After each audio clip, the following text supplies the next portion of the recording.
Welcome to the Freedom Founder Podcast, the show that provides a platform for self-made entrepreneurs to share their stories on how they got where they are today. If you're a budding entrepreneur or a business owner looking for further inspiration, education, or motivation, then look no further. This is the show for you. And now, let's get started with your host, Zach Duggar.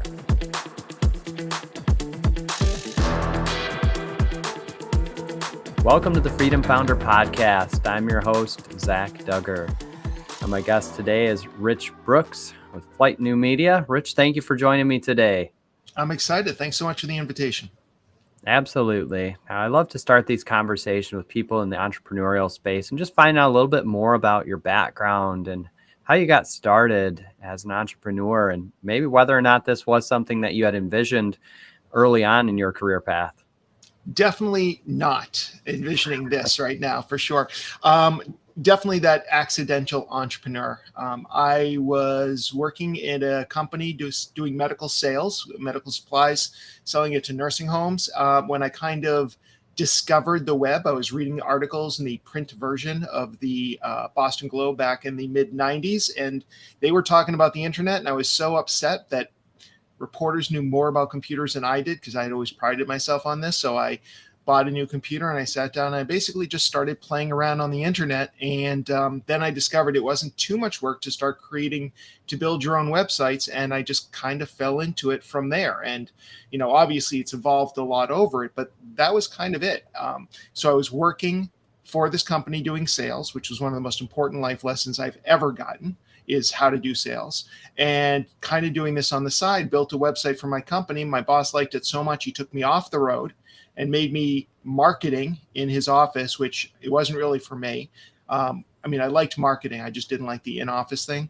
And so I said, you know what, I'm going to just start my own company building websites. Gave it 2 years. This is back in 1997. 2 years. In 2 years, either the designers will learn how to program or the programmers will learn how to design.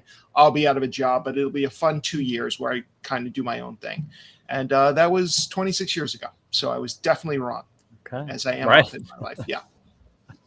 Yes, and the things we learn along the way, like you said, the sales that you learned and the skills you gained through that process that you're able to then continue to use as you've gone into your future. Absolutely. So 1996, you said, is that right? 96 was when I started playing around with it. 1997 was the year that I formally quit my job working in that medical supply place to just kind of start what was then called B1 Communications, which ultimately was renamed as Flight New Media, just as a way of building websites for some small businesses and solopreneurs out there. So building websites. Now, things have changed a lot over the years. And Yes. It seems there are a lot more of these pre-built websites and ways that you can more easily do them yourself, or that Absolutely. Individuals can more easily do them. Are you still also building websites and designing websites as part of your business model now? We absolutely do. I would say, and this is partially by design, is that if there were two silos in my company, I don't like the term silo, but two departments in my company, one being web, which is design and development, and the other one being marketing, which is search engine optimization, content creation, social ads, all those sorts of things. There's been much more growth on the marketing side as time has gone on, for a lot of reasons, including, Zach, the one that you just brought up, that basically anybody can build their own website on a Wix or Weebly or Squarespace or even WordPress if they just want to invest a little bit of extra time to learn the platform. And so we've kind of evolved where we're like, of course, anybody can build their own website, but is it ever going to be found? Is it ever going to make any sales? So we've definitely moved more into the strategic side and more of the marketing side where, quite honestly, there's more recurring revenue. It's fun to do a website. It's a great portfolio piece. It's a shot in the arm from a revenue standpoint, but then you're done unless you figure out a way to really become of ongoing value to these clients. And we've seen that the longer we work with clients, the better work we do as we really get to understand their business. And they just come to think of us as an extension of their own marketing team. So for us, that's been the path forward over time. Yeah, I can imagine that the market of websites, just the internet in itself, the saturation of the number of websites and individuals who then make those websites that think they're going to be found just by putting it out there. That Right. creates that opportunity to assist them, come alongside them, and help educate and coach them, Yeah. support them in making that actually occur. I think it's like anything, you get into it, you're like, oh, I've got my own business, I'm going to make my own website. And then you realize like it's its own game on getting people to be able to find your website and then getting them to take a desired action when you're there. But that's what we love doing. So it's my favorite part of my job is literally just talking to business owners about what their challenges are and seeing if we can find a solution to it. So that's the part that still keeps me pretty jazzed. Yeah, absolutely. Do you find that you're educating business owners quite a bit on the added value that a company like yours brings to the table for them? I think I had to do that more early on, like I remember literally getting on the phone with people and explaining why they needed a website. That's how long I've been doing it. Now everybody knows they need a website, but then after that, it was like, I needed to explain why they needed search engine optimization. And it was why you need a blog, why you need social media, why you need these other things.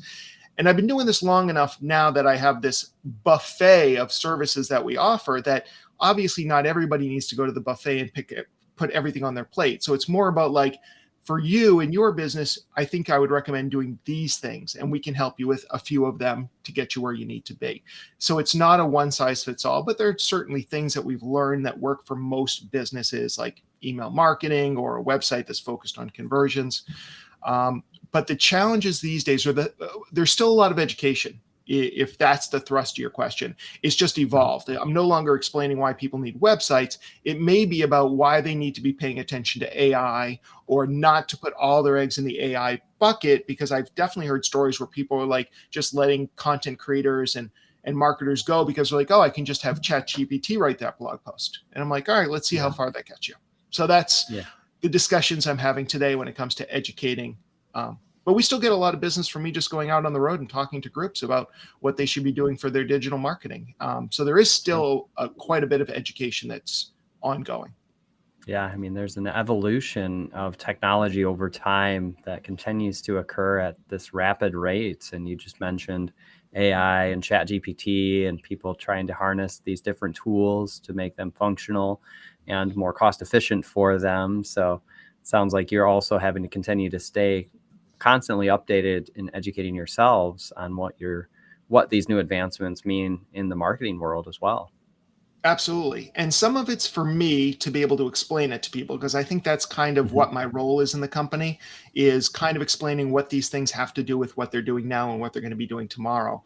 But then there's also the people on my team who are actually doing more of the work and, staying on top of, we were preparing for the end of Google Analytics and the launch of GA4 for about 18 months. Like, we came up with a whole road plan for getting all of our clients there and upgrading them to GA4 and optimizing their accounts and all these sort of things. And we're still doing that. Like, I'm still sending my team to all the online training that they need to master GA4 or to stay on top of all the changes in Google Ads. There's, in almost any industry, but especially in ours, staying ahead, or at least staying on top of all the changes, is critical. And the other critical piece is understanding which ones are better bets to focus on, because there's a million, like, I was interested in the metaverse as an example, but I couldn't really imagine any of our clients developing apps or creating a place within the metaverse where you have to put on the headgear. Like, that's just not my audience. So I was casually interested in it because I'm fascinated by technology and its impact on humans. But it was much different when AI suddenly became much more of an issue. Like, for me, I'm like, that's going to impact everything we do, everything our clients do. We need to be paying closer attention to this. We need to be exploring it. And so I put a lot more of my and my company's energy towards AI than, say, some of the other aspects of Web 3.0. Yeah, no, that makes sense. Now, you mentioned team, and often when we think about entrepreneurs, especially people who are in this space that they're working in for 25 years as a person who is at a point of success, but early on, there's a lot of development and growth that needs to occur. First, was it just you? Did you quickly add team members? How did that evolve for you over time? Yeah, I was forced into hiring people, quite honestly. Okay. I was very happy just doing my own thing at that stage in my life. And basically I had, maybe 5 or 6 clients, if you could even call them that, because most of it was website work. But I had one client in particular that was giving me work every single month. And they basically said, we love working with you. We need you to do more work, but we know we're maxing you out. You either need to hire somebody or we have to go to another vendor. So it was like, basically I had that opportunity, which was nice to have that kind of a safety net. And I decided that it was time. And I was still in my apartment back then. I would literally have a couple guys worked for me, and they would come into my apartment and do the work. Rarely did they work from home. I don't know why I didn't set that up, but I didn't know much. I've learned everything from business by making mistakes, basically. Sure. So I probably could have gone and been a virtual company, but I didn't know those existed. So basically they'd come in, we'd do work together, and we'd ship it off. And that was kind of like how I started hiring people, but I didn't really have any systems in place. And I think about where we are now and our vetting process, even in a challenging work environment where it doesn't seem like there's ever enough people to hire. But we go through, multi-phase interview process and vetting the right people and really nailing down who we want to see in this role in terms of skill sets and going after those people and not giving in because we want to be local, not giving into just offshoring business. And there's nothing wrong with that. It's just our choice. And so we've gotten much better at finding the people who are really going to help propel us forward. Okay. So you've learned along the way through business, some challenges and some of the things not to do. Anything that sticks out as a major learning experience? I think some of it is you're never going to hire perfect, right? There's always going to be, no matter how much you vet, you just bring somebody in and it just doesn't work out. Some of the things that I've done in the past is I've let people stay on for too long when it was obvious that it wasn't a good fit for me and it wasn't a good fit for them. So I know it's an old saw to hire slow and fire fast. I would just say I would like to continue my path of hiring slow and then letting people being a little bit better about like, here's what I'm expecting from you. And here's what happens if it doesn't happen. That's never easy. I probably have the Michael Scott desire to be loved and feared by all my employees. But, the bottom line is I'm at this stage in my life where I want everybody who comes in contact with the company, whether they're employees, customers, or vendors, to walk away better than they found themselves when they first arrived. So for me, a lot of what having employees is really training them up and giving them the confidence to continually grow within their position.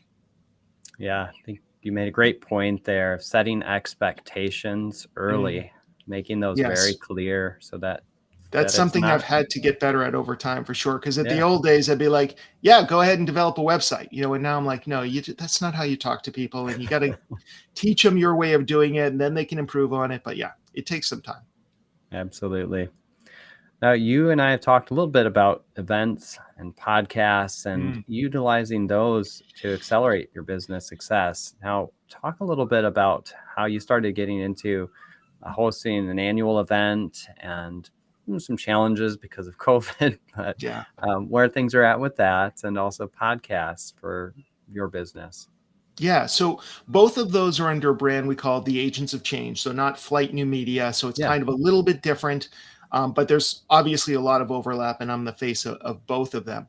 The events really got started because early on in my career, we talked about education. And I discovered that if you're the one who is educating people, especially if you're the first one they find, they kind of create an affinity or gain an affinity for your brand, for your opinion, from your worldview.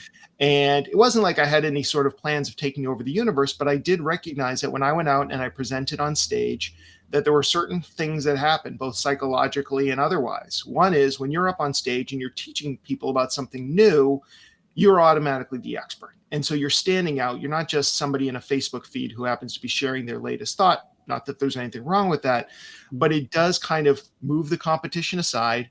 Physically, usually will elevate you above the crowd and people see you as an expert.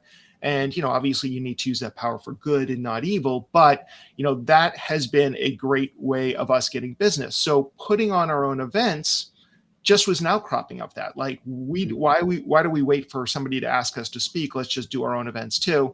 that ultimately morphed into what we now call the Agents of Change Digital Marketing Conference. For 8 years up to COVID, we put on a conference physically here in Maine, and we also did a live stream as well.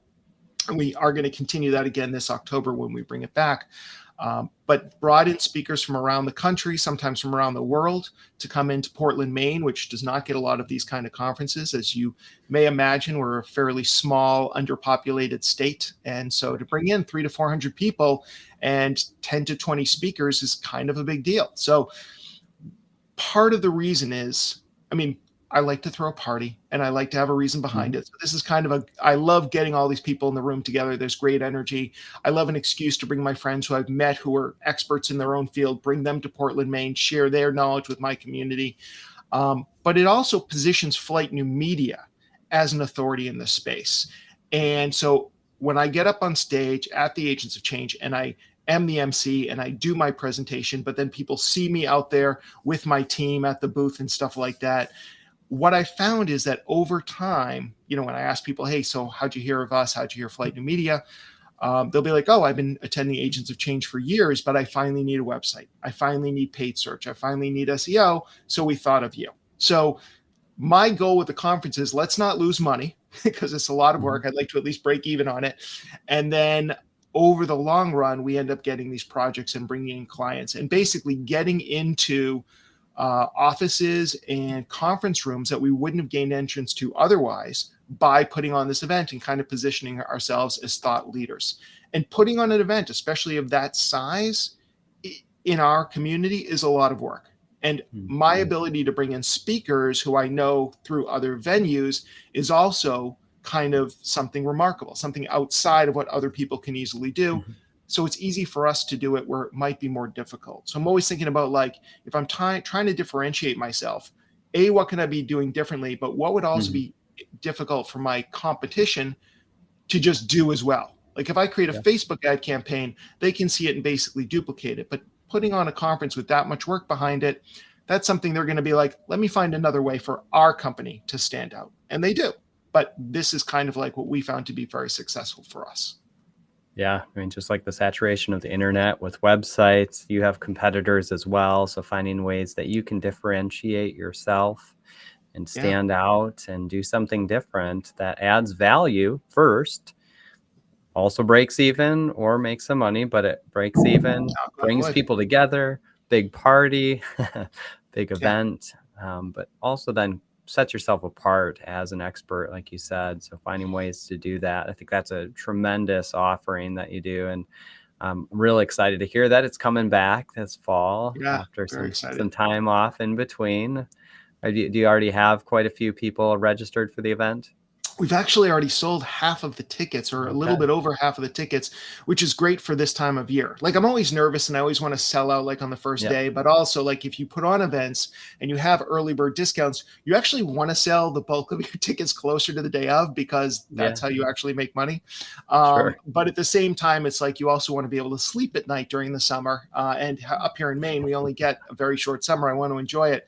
So it's that balancing act of let's sell some tickets so we know that we're, going to have the event, but not so many tickets that we can't make money towards the end. So it's a little bit, we pay for our speakers, we pay them to come in, we pay them to, like take them out for dinner. We have to rent the space. There's just a lot of work. So we want to make sure that we cover those expenses, but that's kind of what helps us stand out.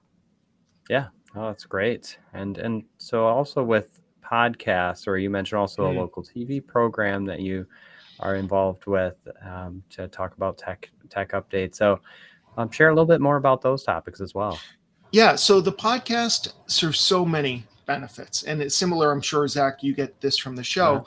But first of all, I get to connect with people who maybe wouldn't have found time for me otherwise, like people outside of my circle, but they're experts in something and I'm giving them a platform. And so I make some connections that maybe is going to be beneficial for both of us, but it's beneficial right now because they're getting an audience and I'm getting this great content and my audience is getting great advice. So that works really well together. It's also kind of, people are only so interested in hearing that you run an agency, but they're much more interested that you're a podcaster or that you are have a conference. So to be able to talk about those things also becomes more interesting. And I learn a lot. from interviewing Yeah. people. And I'm sure you do too. I enjoy it. I enjoy the interview process. I enjoy learning about the way that people approach things. That always helps me as well. So all of those things are good. And then, of course, when you're doing your own podcast, you have the opportunity of getting on other podcasts and shows like I'm able to be on your show right now. And you knew I was going to show up with a microphone and be professional and all that. So that, again, introduces me to new audiences who might be in need of our services. So, and the TV show that just kind of fell into my lap probably about 10, 12 years ago. They were looking for somebody to come on and talk about technology. And this was early on. Like there was no Wi-Fi back then. That was, like this is how long I've been doing it, where that was like a cutting edge topic. Blogs were my first topic that I covered on the show because it was brand new back then. So I go on about once a month to this show called 207, which is the area code for Maine and also the name of the show. And this is the kind of the evening news show on the Maine NBC affiliates. So I get statewide coverage. It's nice. Like, part of what helps us stand out is my ability to get in front of an audience. Not everybody would enjoy that. Mm-hmm. Not everybody might want to do that. Not everybody may have that opportunity. If I was in Boston, I probably wouldn't have the same opportunities I do here in Maine. I think it's about finding a way where you can kind of hold your own space, have your own home, or get in front of people where there's not a lot of other noise.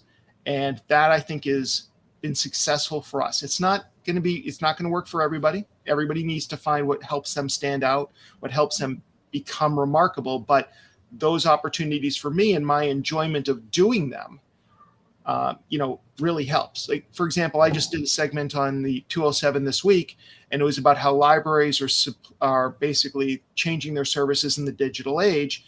I love doing the research on that. And I probably spent 3 or 4 hours. It was like doing, a project for school. And I did this whole thing, and I get this content, and then I'm able to share that content through our different social media and my own social media and the email newsletters. And so there's a lot more visibility and people take notice. That's one of the ways that we're kind of standing out and drawing attention to ourselves and winning new business because of it. Yeah.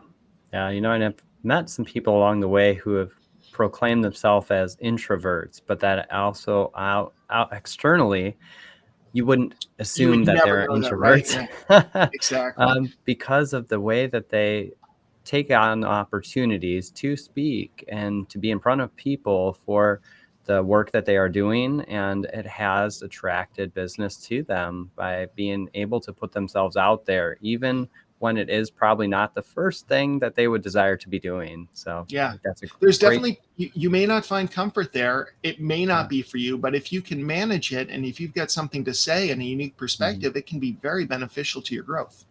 Yeah, absolutely. For you personally, for your business, for in a lot of ways, also adding value to others, because they're now hearing from you and that your expertise on your topic that more about.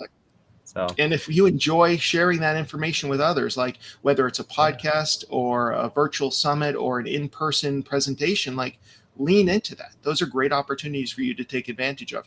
And if you are introverted, you're not alone. And a lot of people, like you were saying, Zach, they're introverted, but they find ways to be able to share some of that content. Maybe it's not in front of a large group, but maybe it's a podcast, or maybe it's a streaming show like this one. So, or maybe it's just blogging. But whatever it is, like sharing your knowledge is always a good way of drawing people to you who tend to be your best customers and clients for the long run. Absolutely. Now, there's a question I like to ask all my guests in regards to if you were to be given $1 million without any restrictions on how you would use that, how would you invest that in your business or another endeavor at this point?